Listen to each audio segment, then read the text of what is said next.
Welcome to the Cash Flow Couple Podcast. I am your hostess with the mostest, Wendy Williams. How you doing?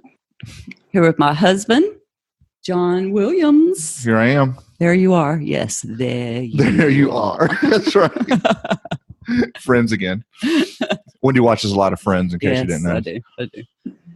So we have some special guests with us today. We have Terri and Hassan Pour-Rastegar. Did I say that well? Yes. Perfect. Excellent. Pour-Rastegar. Pour-Rastegar. Yes. It sounds very French. Is it French? We get that a lot. It's not. It's Persian. It's from Iran. Persian. Okay. It is a very Persian name. Oh, that is so cool. That is awesome. Wendy's very much into languages and all that kind of thing. So I'm a big language buff. So I speak French. A little Farsi, maybe. Yeah. Ooh, yes, I would love that. See? Exciting. How do you say hello? Salam. There's a little Arabic in there. Okay. Yeah. All right. Is it shalom or salam? Salam. Salam. Yes, yeah. Salam. Okay. So you got to be careful. You'll go down this rabbit hole, and this will turn into a language lesson. Okay. That's okay. We'll have you over, and you and I and my father-in-law can practice. Can you make us a specialty drink? Yes. Persian tea. Ooh. Does it have alcohol in it? Oh, no. So being a very strict Muslim country, they're not really big on the alcohol. Oh, okay. Okay. I didn't know that. But I make the best Long Island iced tea. Okay. Yeah. There you go. Oh, yeah. Now you're speaking my language. And Persian kebabs. Authentic, the best Persian kebabs. See, now you're talking food. We can talk about that. Yeah, definitely. Yeah. We are so there. Food show. Nice. Well, Terri and Hassan have been real estate investors for about 20 years now, right? For about 20 years and in the Charlotte area. And we met on Facebook first. And then we were both in the Kingdom Real Estate, which is a Facebook group that we are both members of. Now, are you guys still in the Kingdom? I am. Hassan's not. It's just me. Okay. I'm the network person. Yeah. Gotcha. Yeah. Right. That's probably why I knew Terri first, because I saw her on Facebook because I'm networked with all the local real estate people. So he's part of the networking for too. Yeah, exactly. The doorbell just rang. The doorbell just rang. Of course it did. So the dog. All right, I'll get the dog. Okay. Well, I'll continue. And this is what happens. What can you do? You know what? Kind of have to roll with the flow. So let's talk a little bit about how you guys got started. So because you've been in the business for a long time now. So tell us a little bit how you got started and your why. Okay. How about if we start with the why? I think that would be good. Yeah. Okay. Why don't you start with the why? Because it was really your why first. Right. Well, I was working hard, and I actually came to United States in 1983. And I had a good job, good paying job. And when I looked at Social Security, I figured out that because I'm starting late on my 401k and pension plans, when I get old and become retired age, there would not be much money to live on. So that triggered me thinking about doing something. Of course, by profession, I'm an accountant. I got an MBA, and you're a business systems architect. Business system architect and IT business. IT. Oh. Yeah, I came out of accounting and finance, went to IT, started making good money, but retirement was a question. How you're going to afford a retirement? When I was a kid, my father and my uncle, they were classmates. They both become veterinarians, and they worked for the same place. All my life, being a kid, my uncle had a better financial that I could see because my cousins, they had more money. They were more comfortable financially. And when I looked at it, my uncle had 6 rentals. So my mind was, okay, you're making money, we can get some rentals. So that's what triggered it. Also, I'm a handyman. I can work on different things. It's very handy. Very handy. So I told Terry, hey, we need to buy a house and rent it out. It took us a long time to save some money to buy the first house. Yeah. So that's how we started. Bought the first house. We didn't know all this creative stuff that I've only very recently learned. Yeah. We are all down payment, 30-year mortgage kind of folks. Yep. And so we had to save a little bit. Yeah, we didn't know anything. Just I wanted to buy a house and rent it out. So we bought it. We worked. Well, let me back you up. Okay, Yeah. So then there was like a specific catalyst. He had a series of job changes that were not in his control. And he was actually angry because he said, I am tired of being at the mercy of corporate America. You know, I have amazing skills, amazing knowledge, and I'm spending my time making money for other people who don't even invest in me and, you know, keep me. They just decide what to do, you know, to do whatever is best for their own pocketbook. And as most businesses do, understandably. But I think a lot of people probably feel that way. Huh? I said, I think a lot of people probably feel that way. Yeah. He got tired of the stop and go. It was too damn scary. And so he says, that's it. We're going to do something. Like, yes, rah, rah, rah. What?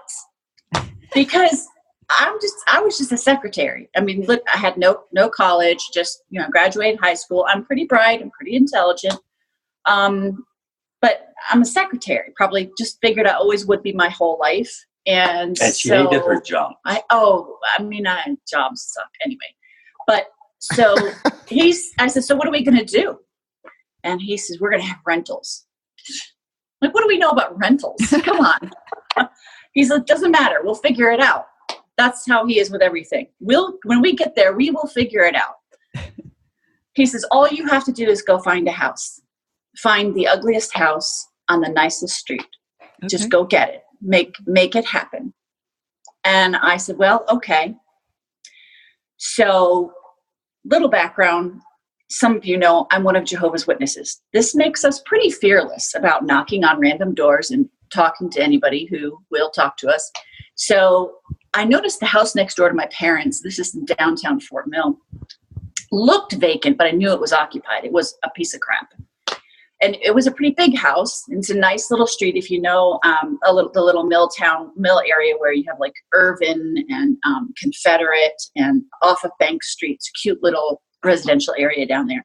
Yeah, just so you know, we have people that are not in the state, not in North Carolina, Fort Mill, South Carolina. So Fort Mill is just across the border in South Carolina. Yeah, and it's kind of a subset of Charlotte. It's like Charlotte. It's a bedroom community. Yeah, lots of people who live in Fort Mill work in Charlotte and such. Yeah. So anyway, I walked over one day and I knocked on the door and introduced myself. And I said, you know, I don't know what the situation is, but do you think the owners would be interested in selling? And they said, well, we rent from our uncles and I don't know. They've talked about it from time to time, but I don't really know. I said, well, here's my name and number. And if they ever decide to sell it, please ask them to come to me before they talk to a realtor. Because we're interested in the house. We live next door. I didn't say anything about investors or whatever, because at that point I wasn't. I was a secretary. And this was a couple months, 2-3 months later. I mean, I left it. You know, you're supposed to go knock on the door a million times, but I just let them be. And they called us and we made a deal. And we bought the house. And my mother, when she saw the inside, cried. Because she thought we had just made the biggest mistake of our life. It was pretty bad. And so what we did was, keep in mind, we still had full-time jobs and a household to run. And was that the only house that you knocked doors on, or did you look at other ones in between? No, just one. I didn't know what to do with two. What am I going to do? I don't know what I'm doing with one. Okay. Again, I'm old school. I don't know all this creative stuff yet. So, you know, we looked around. I think we talked to realtors and things, but they weren't, you know, great deals. So we just said, well, let's see what happens. Anyway, we get in the house. Keep in mind, we're working full time. We're managing a household. We have his parents living with us, so we're caring for their needs. And so we have busy lives, but we went directly to that house after work every day and changed into our crappy clothes. And we worked on that house every night. You did it yourself? Yes. Yes. I know. My thought becoming in business, but going to this business is, if I don't know what it takes to do things, then I would make wrong decisions. And then the other people are going to make money, become millionaires off of me. So we had to learn to do everything ourselves. Now, I went to a high school, college, American college, they called it back in Iran. And they taught us a lot of things. We had real life classes. Skills. So I learned plumbing, working on electric, car mechanic, carpentry, blacksmith. I mean, I had learned all of those. So I could utilize. No, ladies, he's not available. So I could utilize those to fix this house. And for me, it was, if I don't know what it takes to do things, then people would take advantage of us. So, and looking back, I do stand by this, because I can now go into a house that we're rehabbing and a contractor is doing the work for us, and I can tell if he's not going to do it right, or he doesn't really know what he's doing. He's just BSing me. In fact, there's been many times I said, no, I want it done this way. They said, well, it can't be done. I said, let me show you how it's done. And then they have to toe the line. So if I had not first had to do all of those things, I wouldn't know if he's doing it right or not.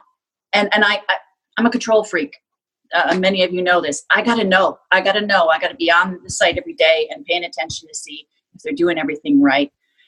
But I'm glad we learned how to do these things ourselves. By the way, she does the sheetrock really good. You won't even have to sand it to paint it. I'm very slow, though. She's doing it. Very slow. And I paint, but I'm very slow. And I do mill work, but I'm very slow. Yeah, but that's how we learned. We did the first house. It took a year. It took us a year. Nights, we would work till like midnight and come home and crash. And my parents would bring dinner by and we'd eat. And we went over there all weekend long. We had no life. It took us a year. I mean, he replumbed and rewired the whole house. We had to gut the bathroom. We had to do some structural work. I say structural, it was joists and stuff, not foundation issues really. And brand new kitchen, all new lighting. We refinished the original pine floors of this really old house. And the original wood windows with weights on them. Oh my God. Yep. We will never again restore old windows. That was exhausting, but we did that. And we rented it out. And I think it's a 3-bedroom, 1 bath. It's about 1,400 square feet. And it's ridiculously cute. And it's my baby. This is my baby. And it's just adorable. That's why it's my baby. And I think we rented out for $875 first. No, $835. $835. See, this is why. So and you now we're getting $1,300 a month. This house has paid for itself about three times. Wow. And the value of it is actually 4 times more than what we put on. Yeah, I would imagine Fort Mill is a popular place to be now. Yeah. Was it that way then?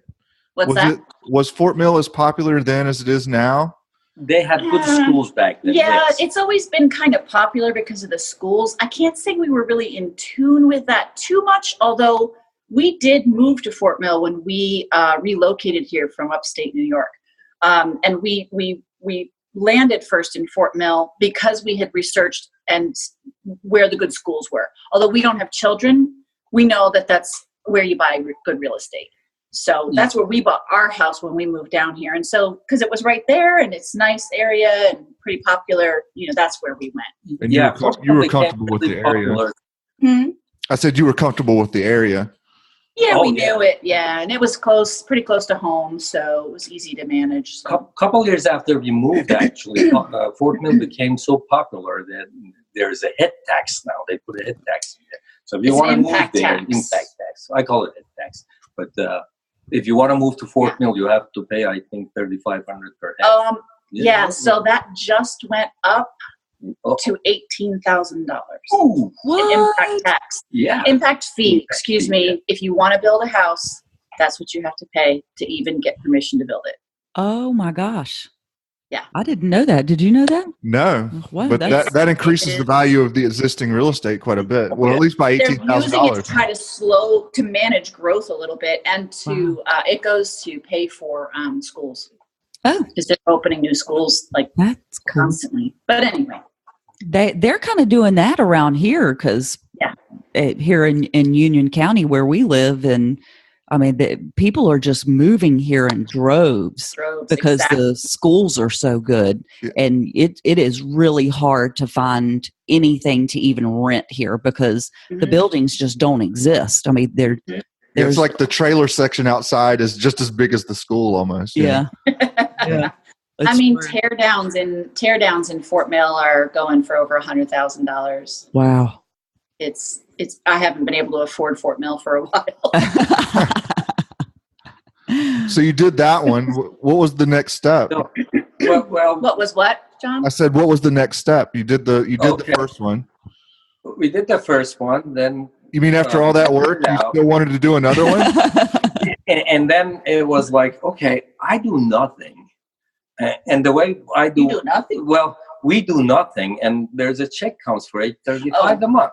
You know? It's we did all of the things, and then we did nothing. But then we did nothing. Yeah, we sit there, and check comes in. I said, hey, we need to do more. Nice. So we went and bought 2 more.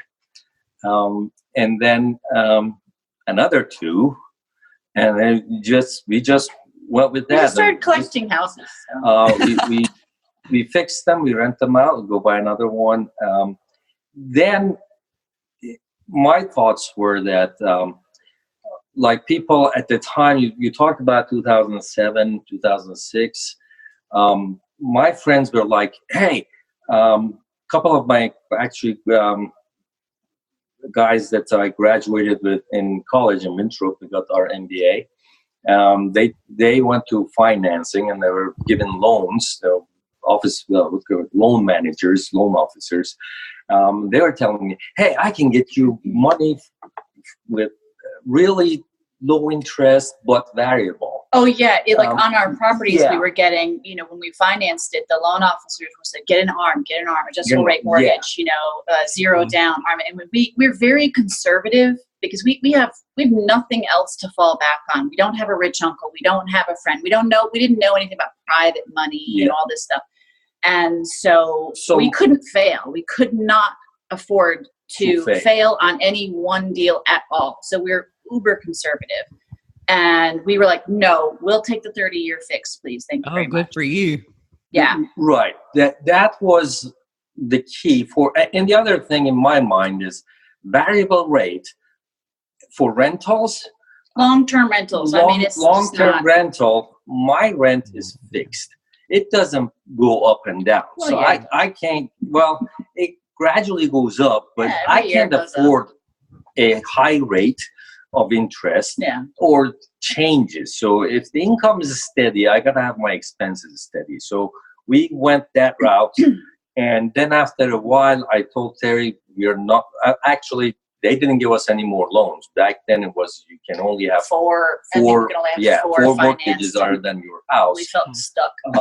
we were stuck for a while, and then I said, well, "You're gonna buy them cash." So with the money we collected from rents and my bonuses and stuff, we put them together and we bought houses cash. We kept buying them, and then at one point it was funny because he did have a 401k he had been putting away, and we had not touched it until then. And the people who manage it said, "Hey, let's sit down and talk about your 401k, see if maybe we can do something better with it." So he had me print out our spreadsheet of all of our properties and how much they make and cost, and, the returns and stuff. And he went to meet with them, and they started going on about what they could do for him and the returns, percentage of returns or whatever. And he said, okay, well, this is what we're doing right now with our money. And he slipped the spreadsheet across the table, and they're looking at it, and they look at each other and they go, well, you should give all your money to your wife.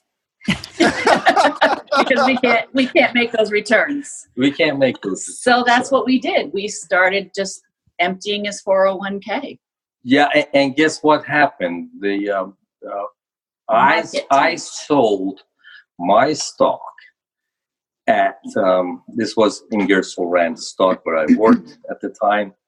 I sold them at, I think, 78.50, and it went up 25 cents, and then market crashed. I had sold all my stocks back then. Wow. And I told Terry, and then the houses started going down, prices. And I said, Terry, buy. She said, I can't fix these things. It takes time. I said, buy, sit on them. You're going to buy. He didn't care if I bought a house and had to just, secure it for 3 months until we could attack it or whatever. He just get them, buy them. And we did. It's like probably a good half of our portfolio we bought in the recession, and we did fine because we are ridiculously careful and conservative with just how we handle everything. And we've never taken the money from the business and used it until now. It always went back into the next property. I mean, once in a while we dip in and go have a little fun. But so that's, we don't have, for 20 years, a lot of people, you all who are doing things creatively, by the time you've been doing this 20 years, you will probably have zillions of properties. We are kind of slow and steady. We've got 19 rentals, but we rehab them to death when we get a hold of them, and they sort of just take care of themselves that way. There's very little to repair for a long time.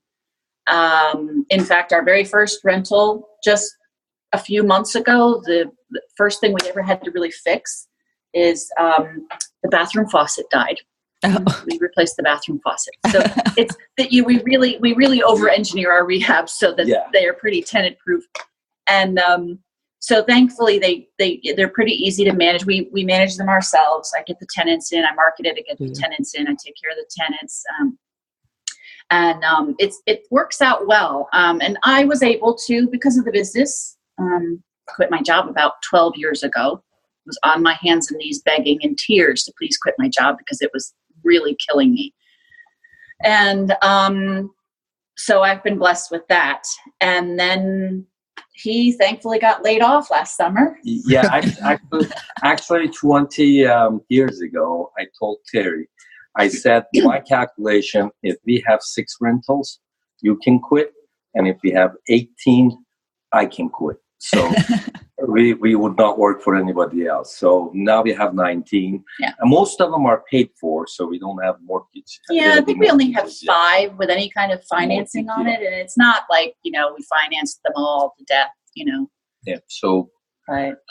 So it's bringing cash flow. We don't have a magic. It's been hard work, and we put money in it. But if you manage it right, it's a good business. It's profitable, and we live comfortably. And I'll acknowledge, it's very different from all of the stuff I've recently learned, because although we've been investing for a long time, we've been lone wolves, right or wrong. We've been lone wolves until very recently. And that's only because of making some connections on Facebook and, recently saying, how the hell are people making deals? This market is crazy. It is crazy. And, I used to buy stuff on the courthouse steps in York County, which for those of you who are not here, it's just, again, over the border from Charlotte. York County, it's great because there's no 10-day buyback period thing. If you're the bid, it's yours. Take it and go. So we've bought a few houses that way. That's kind of the only creative thing I've done other than knock on doors and talk to people and some word of mouth. During the recession, we were able to buy them off the MLS because they were handing them out like candy. I couldn't move fast enough on them. There were so many, but, to be able to continue, I'm like, I got to find out how these big dogs, as I call all you guys, how these big dogs are doing this, because they're doing these creative things. They're paying like almost nothing out of pocket to get a hold of a fantastic asset that they then either flip or then they fix it up and rent it out, and they get it financed in such a way that it's, a cash cow. And so, it was only very recently that I started to try to learn about these things. And we also flipped some houses. So. We did. We flipped a few. Not too much. Not too many. I have a hard time letting go of a house. I have. When we work on something, we get attached to it, or she gets attached to it. I mean, for the right price, I'll sell anything. But honestly, it's so many times the things we've bought make sense for long-term rentals because I could make $50,000 today, but I'd like to do that like every year. That'd be great, you know.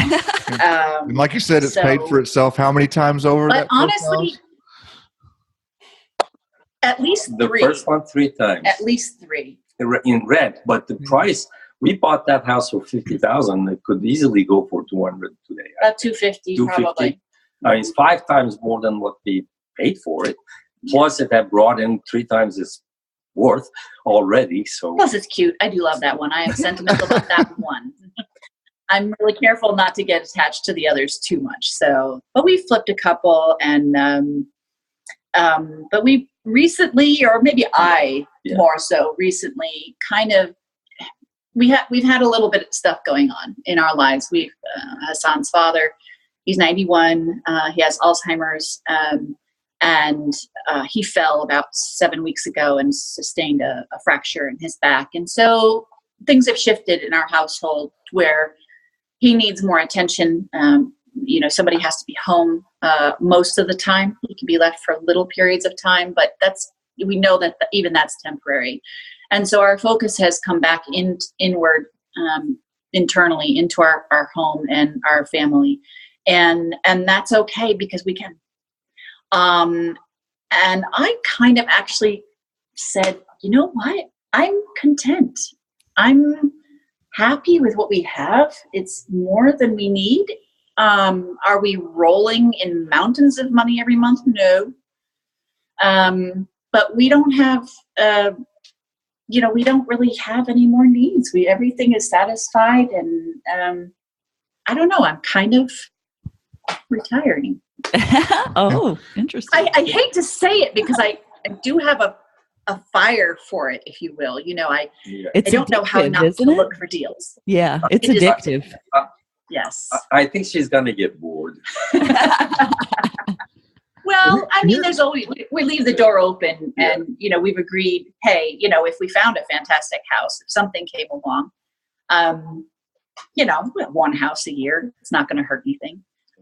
But, we're at a different point in our lives too. I'm 48. That's not so old. He's 64. So he's at a different point in his life. We really can't take crazy risks. We really don't want to. I mean, we've been doing this a long time.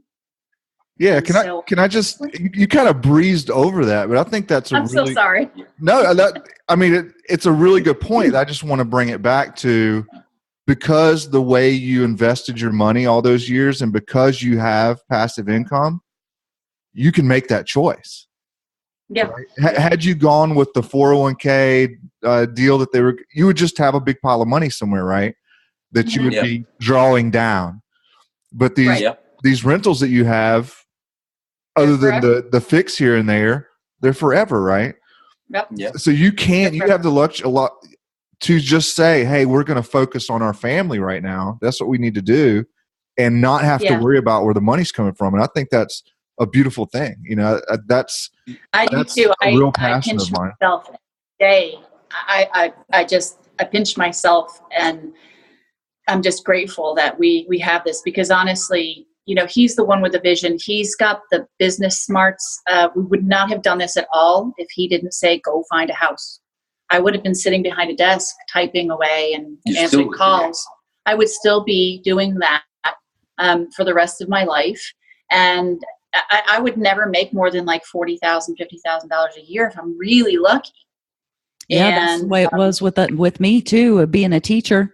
I mean, even with the master's degree, I think I would have capped out at like 50 if I had been teaching for like 20 years. And to me, I didn't know any differently. I didn't come from, I grew up dirt poor. I came from people who grew up dirt poor.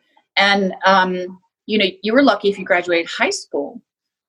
There were nights as a child, my parents didn't eat. They fed us and they had nothing to eat. I come from a pretty rough background financially anyway. I had a great childhood, none of that, but it just, you don't know any differently. And I really am not a driven person. I really, I'm not. It's been him. He's been the one coaxing me, pushing me along, coaching me. He's been the wind beneath my wings. It really, truly, he has been just crazy support. And he gives me all the glory, but really we wouldn't be here if it were not for his ideas and for his, talking me down off the ledge when I would freak out about things. And, I tend to freak out about things and I get worried and scared. And he's like, it's okay. Everything's going to be okay. This is what you got to do. Boom, boom, boom. And it works. Yeah. Many people ask me when we talk, they say, well, did you read that book, Rich Dad? We haven't read any of these books. Right. I didn't. The only thing that in my brain told me back then that you got to do something, I'm sorry, I didn't know. People who make money, we don't really know, right? My father went to college, went to university, became doctor, worked only for one organization in salary, and that was it. And then he retired. So that's what we learned. Nobody told us how to make money. Nobody told me how to catch a shrimp and sell it or anything. Well, shrimp, catch a fish or do something. There wasn't anybody. That's how people are, Our next endeavor is shrimp boat captain. Nobody knows how to make money. So the only thing I had seen, again, as I said, my uncle, he had rentals. They had more money than we did when I was a kid. So I took that idea, said, well, he had rentals, I can buy houses and rent them out. So, again, I don't have a magic. It's all what I saw when I was a kid. Idea hit my brain, and I said, I'm going to do it. Of course, my mom, too. My mom said, if you put your brain in your hands and you learn, you can do anything anybody else does. Mm-hmm. So that's why I learned all these trades.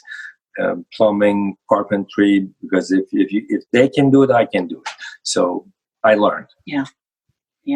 There's no magic to it. It's hard work, and we did put money in it. So yeah. So had I known some of the creative things I know now, I think we'd own massive apartment complexes and yeah.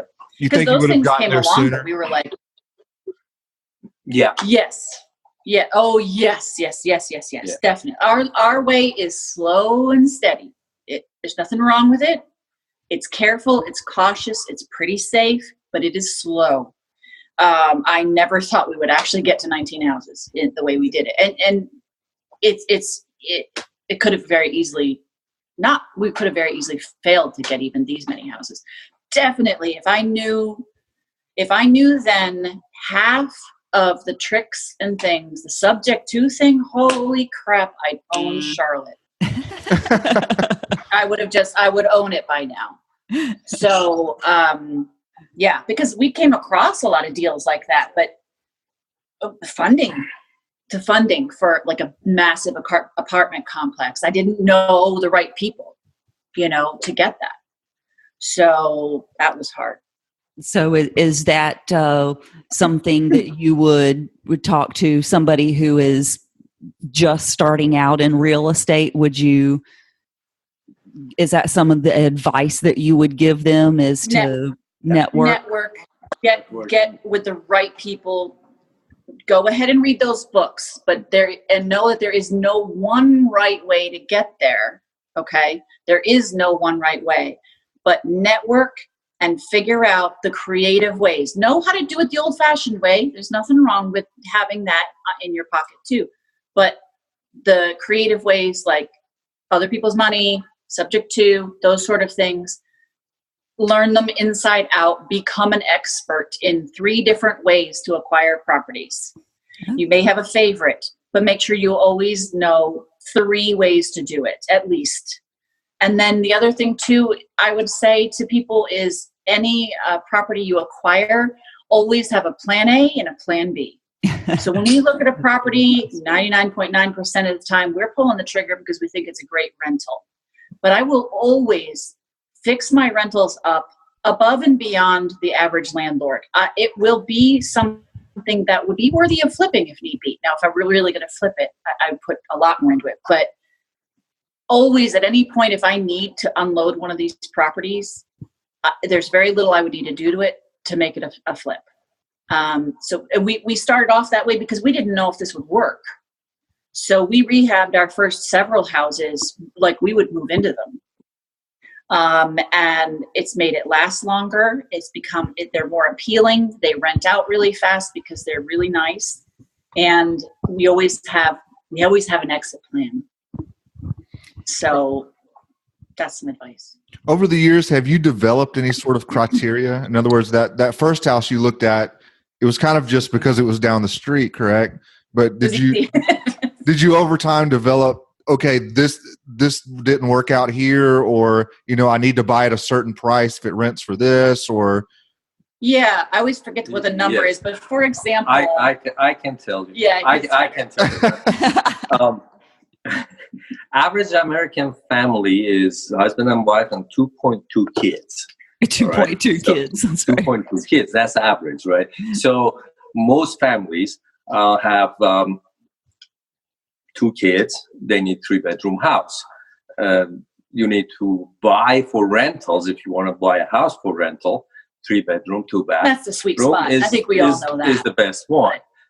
So that was from day one. In my mind, was that we need to buy 3 bedrooms, 2 bathrooms. Of course, our first house had 1 bathroom. But that's okay. at the time, I didn't know better, but I thought 12% return on your money is pretty good.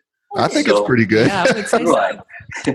Because banks won't give you that. You always get maybe 2%, 1.85, something like that. Well, that's so a savings 12% is good.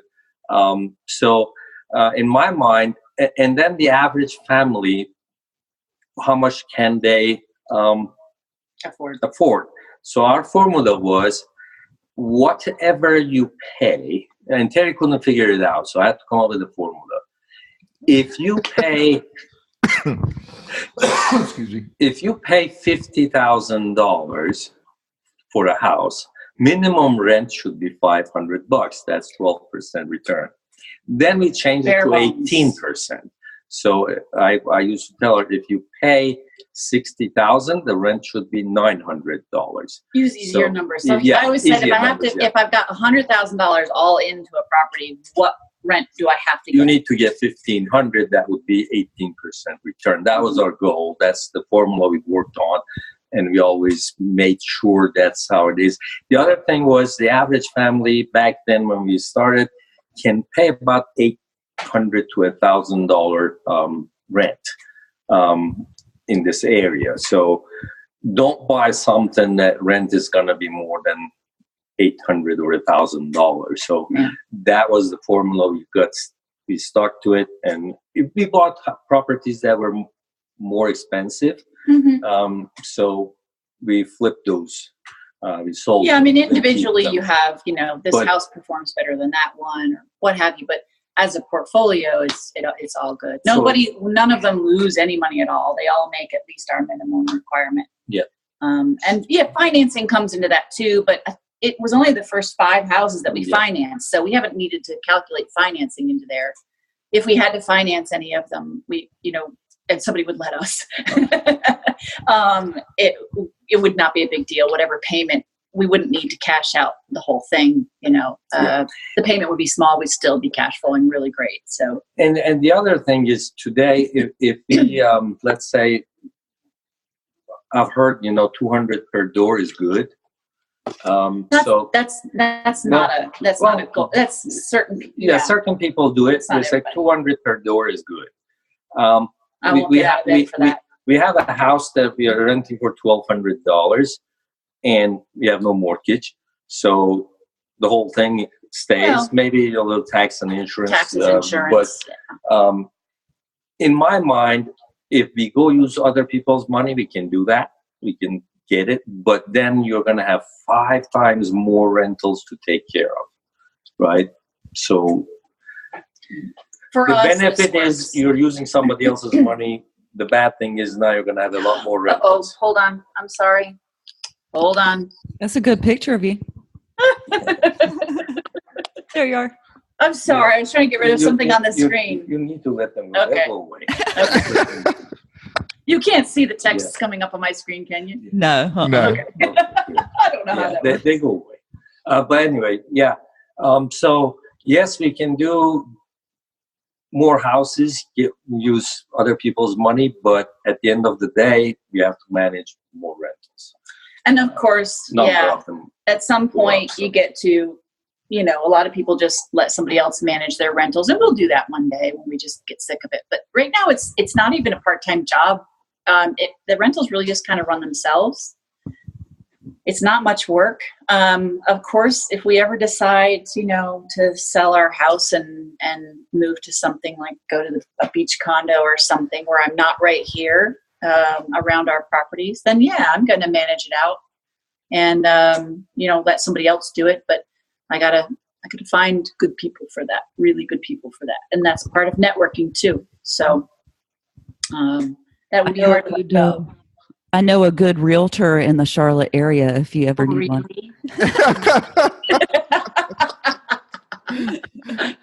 That's like one of those posts you see online. Somebody will say, "Hey, does anybody know a realtor?" And it's like flies on, I got to say something, to fruit.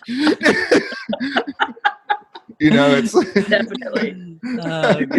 Definitely. But, my advice is learn everything you can, network, go meet with the right people, put yourself out there, offer to help them, get a mentor. Do not pay $30,000 for any kind of classes and all that. You don't need that. Honestly, you don't need that at all. And just get with the right people, stick with them, see what they're doing, observe, watch, learn, and take them up on offers to help you out. Don't be a lone wolf. It's worked for us. We're happy where we are now. But like I said, we would have a lot more had we done it with these creative methods way back when. So I'd have my giant apartment complex. Right. 400 units, right? All my tenants under one roof. I'd love that.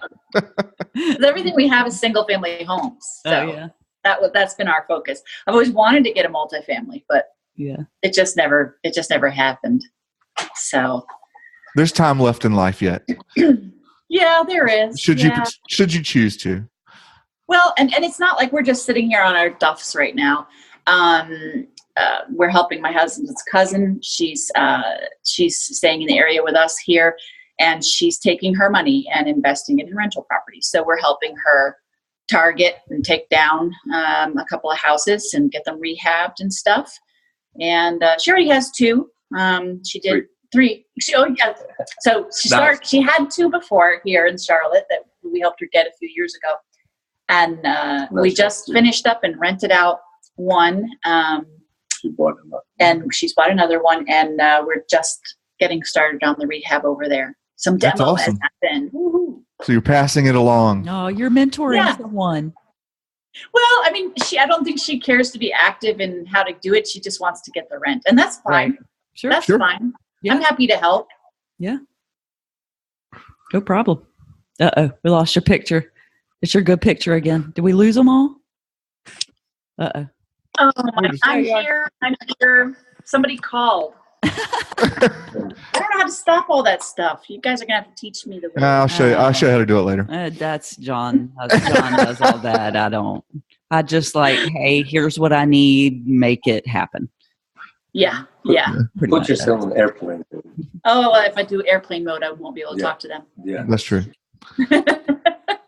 I don't. That was awesome. I appreciate you guys talking to us. I think you guys. I got a lot out of it personally. Yeah. And I think our listeners will get a lot out of it as well. The takeaway I come from it or get out of it is you don't have to do all this crazy stuff. Yeah, you might get there quicker, but just slow and steady wins the race. And it does and work. Here are 2 folks that don't have to go to work tomorrow if they don't want to, and they quote air quotes only own 18 units or 19 units, right?